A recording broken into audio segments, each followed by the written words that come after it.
레전드에게 듣는다. 오늘은 피터 린치 토마토 투자자문 유성치 운용역과 함께하겠습니다. 운용역님 안녕하세요. 네, 안녕하세요. 반갑습니다. 네, 오늘은 레전드의 어떤 시각 들어볼까요? 네, 이제 피터 린치를 가지고 제가 이제 강의를 한 지가 한 1년 정도 돼 가는데요. 오늘하고 이제 금요일이 이제 마지막 방송입니다. 그래서 일단 한번 복습 차원에서 피터 린치라는 사람을 좀 요약해서 제가 돌아보기로 한번 설명을 좀 드리려고 하고요. 그리고 제가 제일 좋아하는 사람이 피터 린치하고 또 윌리엄 오닐이라는 사람이 있어요. 그 사람이 이야기나 원칙들이 또 상당히 중요한 포인트들이 많고요. 실전에서도 여러분들이 활용했을 때 가장 쉽고 따라하기가 좋고 그리고 확률적으로도 맞아떨어지는 부분들이 많기 때문에 오늘은 이 두 사람에 대해서 다시 한번 살펴보면서 다음 시간에는 이 두 사람이라면 어떤 기업에 투자할 것인가. 그래서 오늘은 투자 철학에 대해서 좀 말씀을 드리고요. 다음 주에는 유망 트렌드에 대해서 한번 말씀을 드리고 이 시간을 이제 마무리하려고 합니다. 일단 피터 린치를 아마 강의를 들으시면서 잘 모르시는 분들 많으실 거예요. 짧게 활약하고 그냥 이 올가를 떠난 사람이기 때문에 워렌 버핏이라든지 존 템플턴이라든지 여러분이 익히 아시는 분들 대비해서는 아마 모르시는 분들 상당히 많으셨을 거예요. 그래서 이 시간을 통해서 그나마 소개시켜 드렸던 것 자체에 대해서 되게 뿌듯하고요. 왜냐하면 피터 린치라는 사람이 투자하는 철학 자체가 워렌 버핏이나 기존의 그런 자기 선배들, 고수들을 따라한 부분들이 많았어요. 하지만 자기만의 노하우를 개척했고 그 노하우가 시장에서는 상당히 확률적으로 잘 맞아떨어졌던 거죠. 네, 그 외에 마찬가지예요. 제가 두 번째로 말씀드린 윌리엄 오닐도 마찬가지로 그 핵심적인 내용들은 선배들이 가져왔던 투자 철학이나 투자 기법에서 고스란히 따왔지만 자기만의 또 확률 높은 기법들을 적용함으로써 또 새로운 투자 철학을 만들어내고 기법을 만들어냈던 것이죠. 그러니까 여러분들도 큰 틀에서는 이런 고수들의 전략을 따라하되 결국은 자기만의 노하우를 만들어 가야 된다. 예, 그러니까 단기 투자에 익숙하신 분들은 이분들의 철학 자체가 답답할 수도 있겠지만 결국 주식시장에서 살아남는 유일한 사람들은 결국 이 사람들처럼 좋은 기업에 장기 투자하는 것만이 큰 돈을 벌 수 있다는 점을 잊지 마시고요. 시장상 하루하루에 민감하고 예민하게 반응하면서 매매한다고 해서 수익 나는 게 아니거든요. 오히려 제가 20년 가까이 이 주식 투자를 해오면서 시장을 신경 쓸 때마다 손실이 더 많이 났던 것 같아요. 왜? 일희일비하고 거기에 따라서 감정적으로 매매를 하게 되고 그러다 보면 치고받고 하면서 상당한 손실로 이어진 경우가 많았거든요. 그렇지만 기업의 가치에 투자한 시기에는 일시적으로는 상당한 손실이 나는 경우도 있지만 시장상에 따라서는 시장 성격이 안 맞고 시장이 급락할 때는 하지만 시간이 지나고 나면 결국 1년, 2년 후에 보면요. 계좌가 다시 플러스로 돌아서 있고 꾸준하게 다시 수익이 나는 방향으로 갑니다. 결국은 주식 투자는 저는 심리 싸움이라고 보이는데요. 여러분들도 너무 지나친 단기 대응보다는 그죠? 이런 고수들의 대가들의 철학을 받아들이셔가지고요. 좋은 기업에 장기 투자하고 그리고 또 좋은 기업이 나타나면 가감하게 앞에 종목을 자르고 더 좋은 기업으로 갈아탈 수 있는 그런 결단력들만 있다면 충분히 좋은 식으로 이어질 겁니다. 자, 피터 린치는 마젤란 펀드를 무려 13년 동안 운용했던 사람입니다. 기존에는 이제 좀 이렇게 왔다 갔다 하다가 결국 이제 마젤란 펀드를 만들어내면서 명성을 얻었고요. 이 마젤란 펀드를 13년간 운용하면서 누적 수익률이 2,703%를 기록했습니다. 연간 평균 수익률. 물론, 수익이 많이 안 난 해도 있었어요. 근데 한 번도 손실이 난 적은 없습니다. 1년 동안. 그렇지만, 블랙 먼데이가 있었던 1987년도라든지 이럴 때는 손실이 좀 크게 났은 경우도 있었죠. 몇십 프로. 하지만 결국 연말에는 그 손실을 또 다 끌어올리면서 마감이 됐고요. 그래서 거의 보합권 정도에서 마감이 됐고 평균적으로 보면은 한 29% 정도 됐다는 거죠. 워렌 버핏이 연평균 수익률이 20%가 채 안 되는 걸로 제가 알고 있습니다. 한 18에서 19 정도 %로 알고 있는데요. 그걸 훨씬 뛰어넘는 수익률을 냈죠.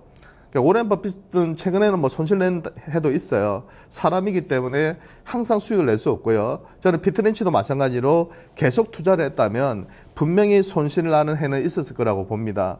근데 가장 화려할 때 떠났기 때문에 가장 화려한 성적을 내고 떠났기 때문에 지금 또 전설로 남아있다고 보는데요. 그만큼 그죠? 기업에 대한 가치에 대한 그런 그 고성장주에 대한 그런 확신이 있었고요. 그런 기업에 대한 믿음이 있었고 그런 트렌드 종목들을 잘 쫓아다니면서 수익을 꾸준히 냈다고 보입니다. 피트렌치는 뭐 대형주도 했고요. 고성장주도 했고 배당주도 했고 여러 기업을 섞어서 했습니다.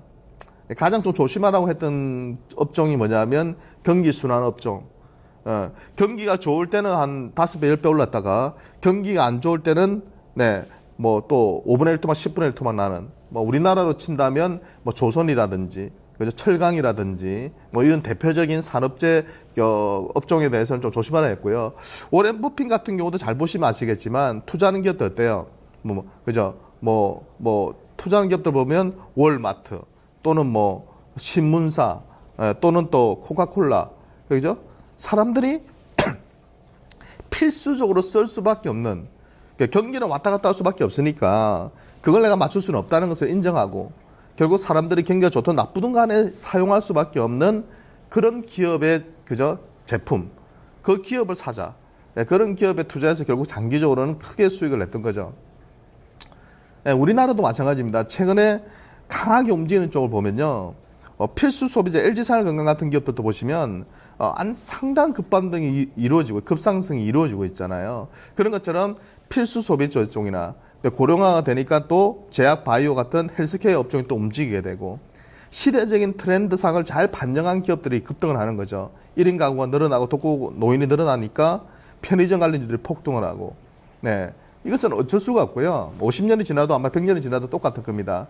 결국 시대적인 트렌드를 반영하는 그런 기업들이 시대를 주도하고 주시장을 주도한다는 점은 달라지지 않을 것이고요. 앞으로도 그럴 것이기 때문에 피트렌치라는 사람의 이 투자 철학에 대해서 우리가 상당히 고민을 좀 해봐야 된다. 스타킹이 잘 팔리니까 자기 와이프가 사는 스타킹 업체를 사고 음식점이 맛있으니까 가보니까 너무 맛있어요. 그래서 그 기업의 주식을 사고 그리고 호텔을 이용해 봤는데 이 호텔이 상당히 마음에 들어요. 그래서 그 호텔 주식을 사는 실생활에서 그런 기업들을 찾아내서 투자하는 아주 매력적인 그런 투자 방식을 가지고 투자를 했다 보시면 될 것 같고요. 피트렌치는 주식 투자를 포커에 비유를 했는데요. 이기는 사람이 계속 이긴다고 얘기를 했습니다. 그러니까 이길 확률이 높은 기업에 계속 배팅 금액을 높여나가고 이길 확률이 적다고 판단하면 과감하게 손절한다. 우리가 카드를 받으면 한 2장, 석장, 넉 장 받으면서 중간에 배팅을 포기하고 그죠? 자기는 죽을 수가 있잖아요. 추가적으로 배팅 금액을 높이지는 않습니다. 이 카드의 정보가 기업의 정보라고 이야기를 한 거죠. 기업의 실적과 그런 내용들을 계속 우리가 업데이트해 나가면서 그 카드를 보고 이 기업이 된다 안 된다를 판단할 수 있는 능력. 그게 바로 주식 투자의 중요한 능력이라고 얘기를 했고요. 그렇게 해서 피트렌치는 계속해서 최선의 그런 포트를 만들어 나갔다 보시면 되겠습니다. 아이고 죄송합니다.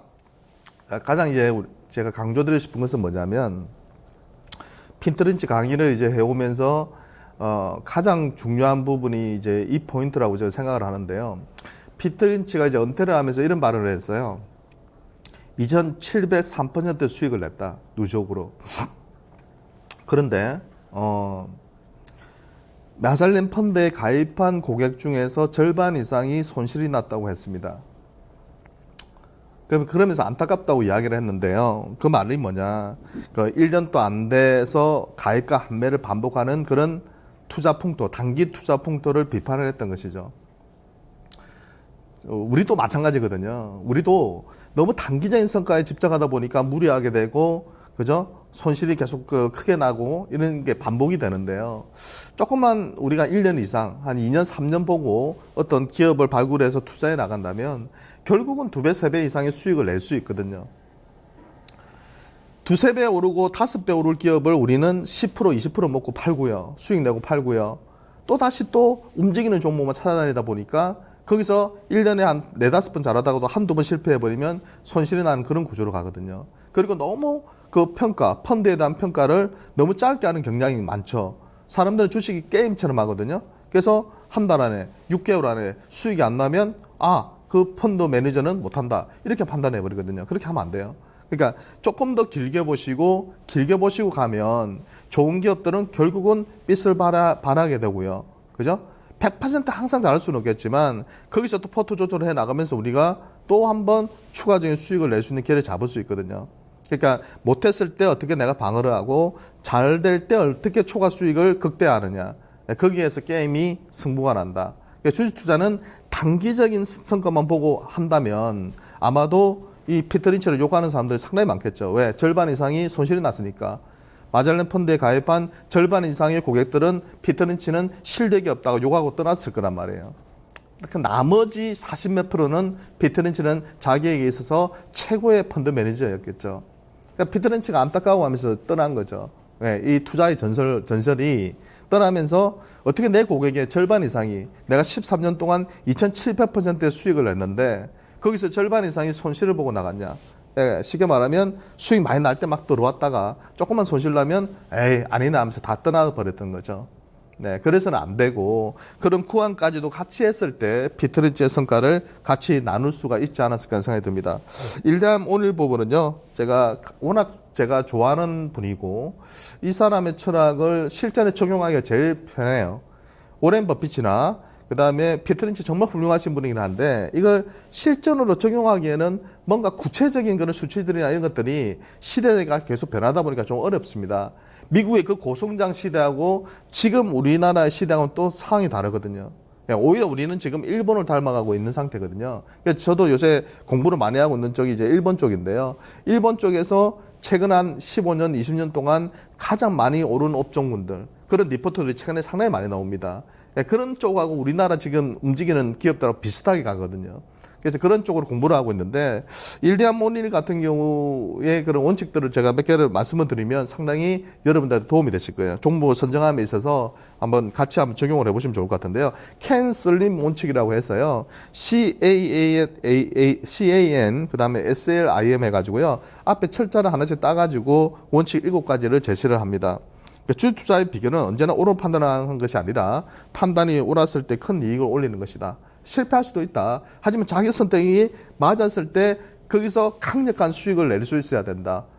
기업의 가치를 알고 투자하는 사람들은 2배, 3배까지 수익을 온건히 가져갈 수 있지만 기업의 가치를 모르고 시세를 보고 투자하는 사람들은 10%, 20%도 못 먹고 빠져나올 수밖에 없다는 것이죠. 그리고 이 사람의 특징은 52주 신고가 경신 종목에 집중적으로 투자를 한다는 거예요.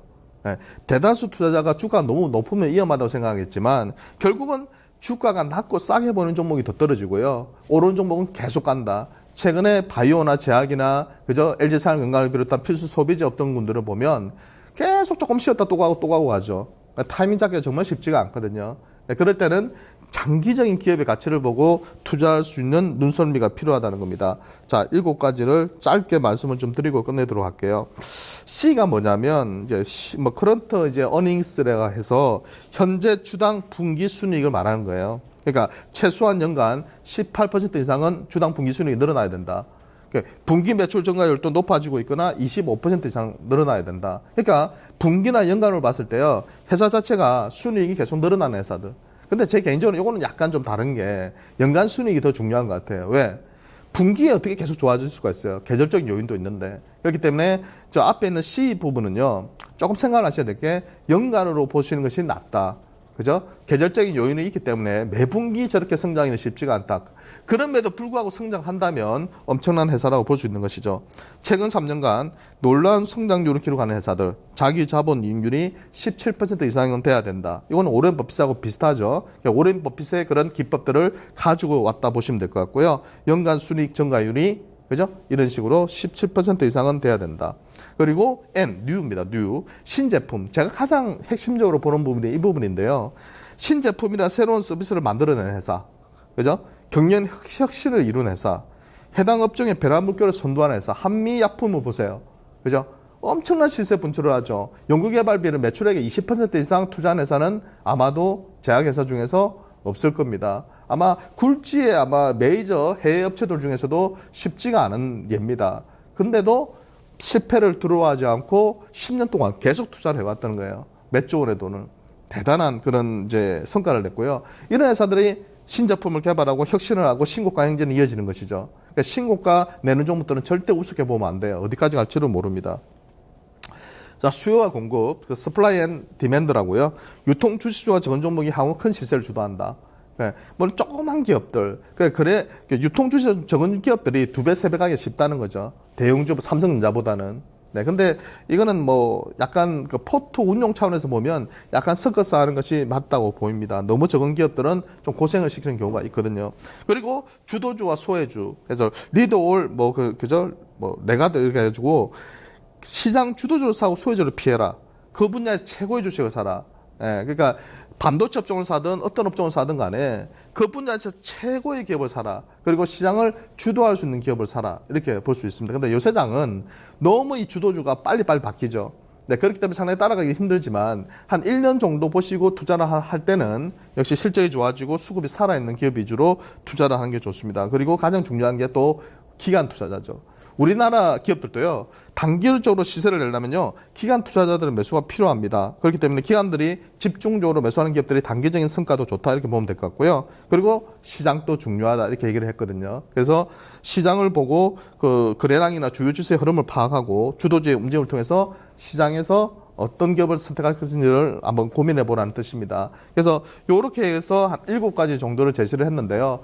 다음 시간에는 이런 기준에서 피트린치라면, 일리암 오리라면 어떤 기업에 투자할지에 대해서 한번 마지막으로 한번 개괄적으로 정리를 해서 설명을 드리도록 하겠습니다. 감사합니다. 네, 운영장님 고맙습니다. 레전드에게 듣는다였습니다.